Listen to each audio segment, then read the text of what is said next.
cuan, we be getting money, cuan. Oke Mas Bro, sebelum kita lanjut ke video nih ya, saya ngasih pengumuman bahwa grup STS itu open lagi, grup STS diskusi dan rekomendasi saham bulan Januari 2024, yaitu aktif dari tanggal 1 sampai tanggal 31 Januari 2024. Apa itu grup rekom STS? Nah, nanti teman-teman yang masuk grup STS akan masuk grup STS Rekom Januari dan diskusi Januari dari dua grup. Dan kalau misalnya teman-teman masih bingung, kita akan bukain STS Rekom yang masih jalan sekarang, yaitu di bulan Desember ini, teman-teman. Nah, bentuk rekomnya seperti ini. Ya, terus di tanggal 14 kita cuan GJCO, ya, terus ada GJTL, dan ada Prim, ada IRA cuan, ada SEMA, ada BSML. Kita cuan teman-teman, terus ada Ken. Nah, Ken ini cuan lumayan tinggi. Terus ada Medco, ada Bird, ya di sini juga ada Bukalapak, ya ada Suri, ya terus dan lain-lain teman-teman. Dan kita lihat juga di tanggal 15 kita juga BBYB cuan, Asa cuan, Pani cuan, ya segala macam seperti ini bentuk rekomnya. Nah, bagi teman-teman masih bingung, langsung japri saya aja, kontak kepada deskripsi ya untuk tanya-tanya tentang grup STS ini, dan biayanya hanya 100.000. Oke, kita lanjut ke videonya. Assalamualaikum Mas Bro, ya kita di Fajar Daily, dan kali ini kita akan bahas tentang IPO Hunter. Nah, banyak teman-teman yang belum paham nih, apa itu jatah atas, jatah bawah, bandar polling, retail polling. Nah, kita akan bahas, kita akan bedah di video ini secara keseluruhan. Jadi bagi teman-teman yang suka beli saham IPO atau bisa disebut IPO Hunter, teman-teman wajib nonton video ini sampai akhir. Jangan lupa like dan subscribe tentunya. Nah, kita akan jelasin dulu tentang IPO Hunter. Ya, jadi kalau IPO Hunter itu kita itu berburu saham-saham yang mau listing di Bursa Efek. Nah, itu bisa dibeli beberapa hari sebelumnya, ya, atau beberapa minggu sebelumnya sebelum listing, teman-teman. Nah, cara belinya gampang ya, teman-teman bisa buka sekuritas aja. Nah, di sekuritas nanti ada bagian IPO, teman-teman bisa beli di situ, atau langsung beli lewat website e-IPO. Nah, website e-IPO itu seperti ini, teman-teman. Nah, seperti ini. Nah, tapi tetap aja kalau membeli di website e-IPO tentu aja harus tetap bikin sekuritas. Nah, dikonekin ke sini seperti itu. Jadi intinya bikin sekuritas dulu lah kalau mau beli saham IPO. Nah, di saham IPO itu ada namanya bandar polling dan retail polling. Nah, teman-teman harus pahami ini.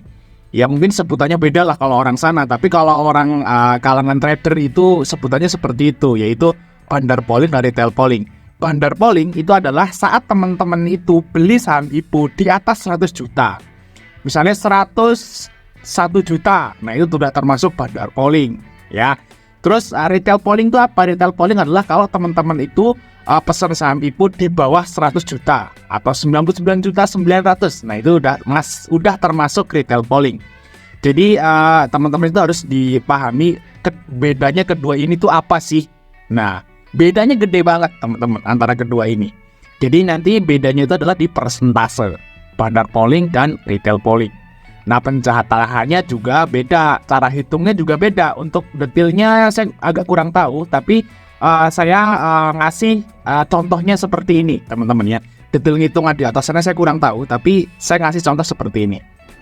Nah, kenapa kalau saya nih selalu nyaranin kalau beli saham IPO itu di bawah 100 juta? Ya, kalau teman-teman punya duit misalnya 1 miliar atau 700 juta, 800 juta. Nah, tetap aja beli sahamnya beli saham IPO-nya 100 juta aja. Ke bawah ya, 100 juta ke bawah. Kenapa alasannya ini? Saya kasih tahu teman-teman.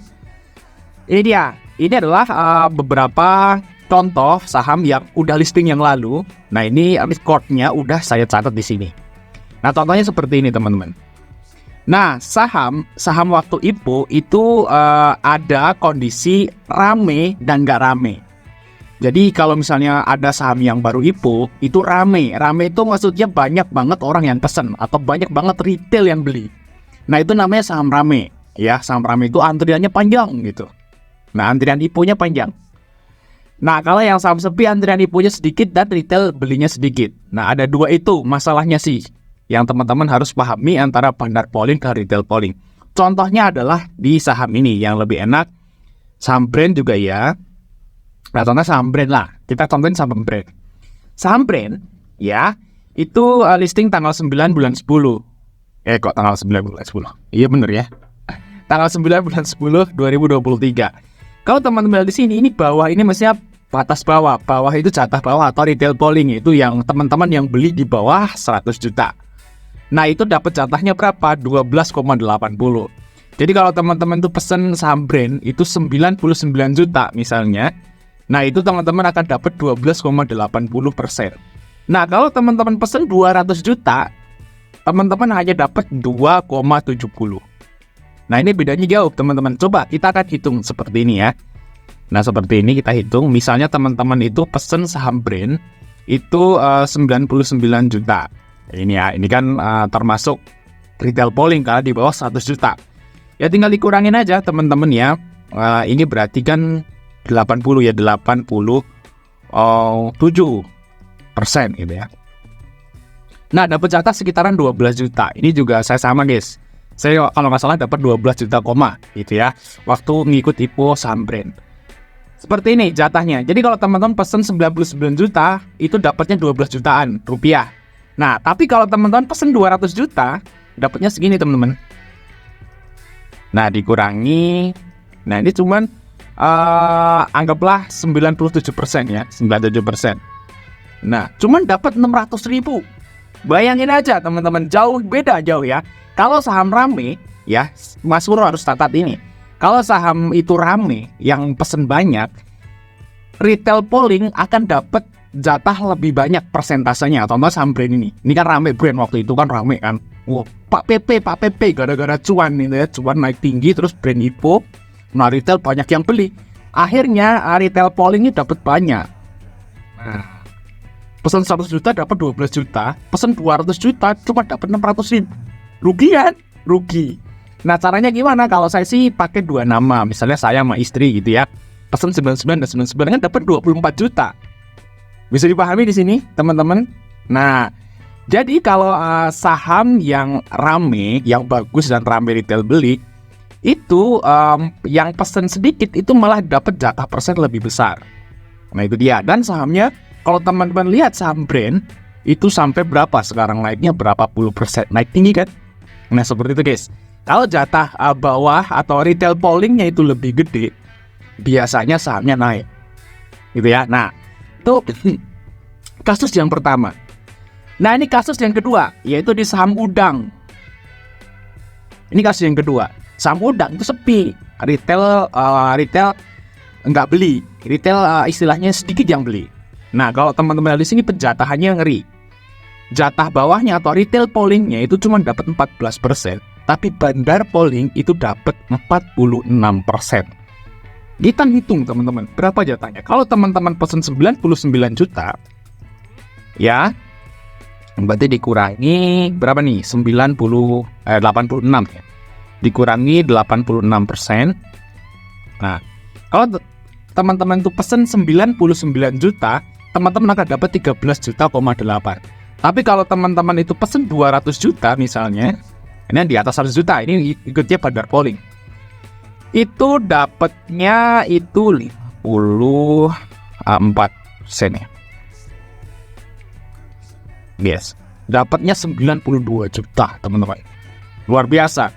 Gede kan? Jadi lebih gede yang bandar polling. Ini sepi, retail sepi. Akhirnya apa? Teman-teman lihat saham udang. Ya ARB. Gitu ya, ARB berjilid-jilid ya. Saham udang. Lihat aja saham udang.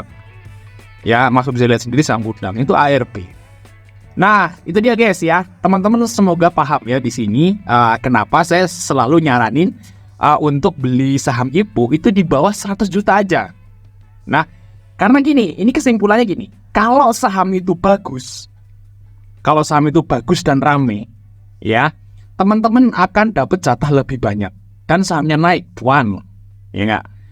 Yang kedua, kalau sahamnya itu jelek, sepi, teman-teman akan dapat jatahnya lebih sedikit. Jadi kalau misalnya turun, ruginya nggak banyak. Jadi kalau pesan di bawah 100 juta atau retail polling itu win-win solution. Ruginya jadi kalau IPO-nya jelek, ruginya nggak terlalu gede karena jatahnya kecil. Kalau IPO-nya bagus, dapat jatahnya lebih gede, cuannya lebih banyak. Seperti itu guys ya. Kenapa saya itu capek-capek bikin beberapa sekuritas buat ikut IPO. Kayak gini guys. Jadi saya menghindari untuk beli saham IPO itu di atas 100 juta karena alasannya ini. Ya mungkin teman-teman baru tahu nih seperti ini ya. Atau mungkin sulit untuk membuat sekuritas yang baru, yaitu teman-teman bisa cari pengalaman sendiri nanti. Kalau pengalaman saya IPO dari 2020 tuh seperti itu, guys, ya. Nah, semoga bermanfaat ya teman-teman ya. Dan sampai ketemu di video berikutnya.